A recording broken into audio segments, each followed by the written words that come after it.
여러분 반갑습니다. 김종 변호사입니다. 오늘은요, 운전자가 운전을 하다가 교통사고를 내고 그로 인해서 다른 사람을 다치게 만들었음에도 불구하고 적절한 구호 조치를 취하지 않고 그대로 도주하였을 때, 즉 특가법 도주치상의 범죄를 저질렀을 때 어느 정도의 형이 선고되는지를 소개드리고자 이 영상을 찍게 되었습니다. 첫 번째 사례는 벌금 700만 원이 선고된 사건이었습니다. 피고인은 포터 화물차의 운전자였습니다. 당시 비가 오는 날이었는데요. 그곳에는 황색 실선의 중앙선이 설치되어 있었습니다. 그리고 길이 약간 굽어 있는 도로였었습니다. 그렇기 때문에 운전을 할 때는 전방을 잘 주시하고 제동장치를 정확하게 조작해서 중앙선을 침범하지 않도록 각별히 조심을 했어야 되는 겁니다. 그럼에도 불구하고 중앙선을 침범해서 맞은편에서 오던 액티언 스포츠 차량을 충격을 했고요. 해당 차량에 탑승하고 있던 사람이 운전자와 동승자가 있었는데 각각 약 2주간의 치료가 필요한 경추의 염좌, 긴장 등의 상해를 입게 하였습니다. 그런데 즉시 정차해서 구호 조치를 하지 않고 그대로 도주를 한 사건입니다. 이런 사건에서 재반 사정을 고려해서 피고인에게 벌금 700만 원으로 선처가 되었던 사례입니다. 두 번째 사건은 벌금 1,800만 원이 선고된 사건입니다. 이 사건은 피고인이 BMW 승용차를 운전하는 사람이었습니다. 이분이 혈중 알코올 농도가 0.2 이상인 상태로 술에 취한 상태로 운전을 하고 있었고요. 서울 은평구에 있는 도로를 달리고 있었습니다. 그런데 술에 취해 있었기 때문에 부정확하고 눈이 충혈되어 있어서 음주의 영향으로 제대로 운전하는 것이 곤란한 상태였는데 그대로 계속 운전을 하다가 결국은 전방에서 걸어가고 있던 피해자를 해당 BMW 승용차로 그대로 충격해서 바닥에 넘어지게 했고 해당 피해자에게는 약 1주간의 치료가 필요한 요추부 염좌 등의 상해를 입히게 하였습니다. 그리고 나서 구호 활동을 하지 않고 그대로 도주를 하였습니다. 하지만 이 사건의 경우에도 재반 사정을 고려해서 피고인에게 벌금형으로 선처가 되었던 사건입니다. 집행유예를 받은 사건으로 넘어가 보겠습니다. 이 사건은 징역 8월에 집행유예 2년이 선고된 사건입니다. 운전자는 벤츠 승용차를 운전하는 사람이었습니다. 이 피고인은 서울 동대문구에서 운전을 하고 있었고요. 교차로에 이르러서 전방은 적색 신호인데도 불구하고 무리하게 직진을 계속했습니다. 그래서 마침 오른쪽에서 왼쪽으로 진행하고 있던 피해자 차량 BMW 승용차를 그대로 충격을 했고 이때 피해 차량의 운전자에게 약 2주간의 치료를 요하는 경추, 요추의 염좌 및 긴장 등의 상해를 입힘과 동시에 해당 BMW 승용차의 수리비로 약 300만 원이 들도록 손괴를 하고 그대로 도주한 사건이었습니다.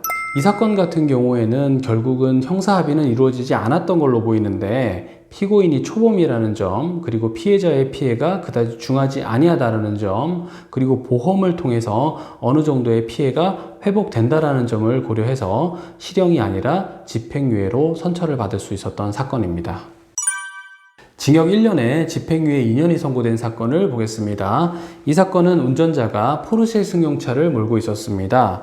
이 사람은 혈중 알코올 농도 0.16% 정도 술에 취한 상태에서 운전을 했습니다. 술에 취한 상태에서 전방 신호기의 지시를 위반하고 횡단보도가 있는 구간인데 중앙선을 침범해서 그대로 유턴을 시도하고 있던 상태였습니다. 그런데 이때 직진 진행을 하고 있던 빨간색 포르쉐 승용차를 피하지 못하고 그대로 해당 차량의 옆부분을 충격을 했고 그래서 피해자의 차량이 중심을 잃고 도로에 설치되어 있는 차선 분리대를 들이받게 하였습니다. 그래서 해당 운전자로 하여금 약 2주간의 치료가 필요한 경추의 염좌, 긴장 등의 상해를 입게 하였는데 구호 조치를 취하지 아니하고 그대로 도주한 일이었습니다. 이로 인해서 징역 1년에 집행유예 2년이 선고된 사건입니다. 징역 1년에 집행유예 2년이 선고된 또 다른 사례를 소개하겠습니다. 피고인은 술에 취한 상태로 도요타 캠리 자동차를 운전하고 있었습니다. 서울 동작구에서 3차로로 진행을 하고 있었습니다. 그런데 2차로로 진로 변경을 하다가 사고가 발생을 했습니다. 피고인은요, 술에 취하여 전방 좌우를 제대로 살피지 못하고 그대로 좌측 노면에 표시된 실선을 넘어 2차로로 진로 변경한 과실로 때마침 진행 방향 좌측에서 2차로를 따라 정상 진행하고 있던 피해자가 운전하는 그랜드 스타렉스 승합차의 우측 앞 범퍼 부분을 피고인이 운전하는 승용차의 좌측 뒤 범퍼 부분으로 들이받았습니다. 그래서 피해자에게 약 2주간의 치료가 필요한 열린 2개 내 상처가 없는 뇌진탕 등의 상해를 가하고요. 동시에 차량 수리비가 160여만 원이 들도록 피해자의 차량을 손괴하였습니다. 그럼에도 불구하고 즉시 정차해서 피해자를 구호하는 등의 필요한 조치를 취하지 아니하고 그대로 도주를 하였습니다. 이로 인해서 징역 1년에 집행유예 2년이 선고된 사건이었습니다. 그러면 이 영상을 보시는 분들께서 특가법 도주치상이 적용된다고 하더라도 그렇게 크게 걱정할 필요는 없겠구나 라고 오해하실 수가 있을 것 같아서 실형이 선고되었던 사례 2가지를 간단하게 소개해 드리고자 합니다. 피고인은 모닝 승용차의 운전 업무에 종사하는 사람입니다. 피고인은 부천시 중동에서 운전을 하고 있었습니다. 당시에 2차로를 따라서 직진하여서 진행을 하고 있었는데 모닝 승용차의 전방에 피해자 여성이 운전하는 모닝 승용차가 신호 대기를 위해서 정차하고 있었습니다. 이런 경우라고 한다면 전방을 잘 살피면서 제동 장치를 제대로 조작해서 안전하게 운전을 해야 되는데도 불구하고 피고인은 그대로 진행을 해서 피해자 모닝 승용차의 뒷범퍼를 자신의 차량으로 들이받은 것입니다.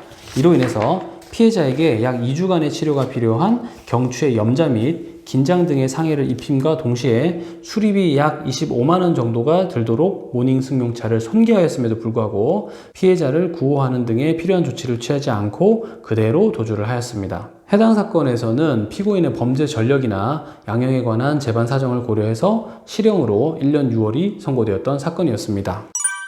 자, 마지막으로는요, 동종 전과가 매우 많기 때문에 도주치상 사건에서 징역 2년이 선고된 사례가 있기 때문에 해당 사건을 소개하려고 합니다. 원심에서 징역 2년이 선고되었고 피고인 측에서는 양형 부당을 이유로 항소를 했습니다. 하지만 법원에서는 양형 부당을 이유로 한 항소를 받아들이지 않고 항소를 기각했는데요. 그 이유를 보면 동종 범행으로 집행유예를 3회에 걸쳐 선고받은 것을 비롯한 동종 교통범행 처벌 전력이 다수 누적되어 있다라고 하면서 도주치상 2회, 교통사고 처리 특례법 위반 2회, 음주운전 3회, 무면허운전 1회, 사고 후 미조치 1회가 있다라고 나와 있습니다. 그럼에도 불구하고 연이어 범행을 저지른 점, 피해자의 상해 정도가 가볍지 않은 점 등을 고려했을 때 실형이 불가피하다라고 하면서 이 사람에 대해서는 징역 2년이 선고되었던 사건입니다.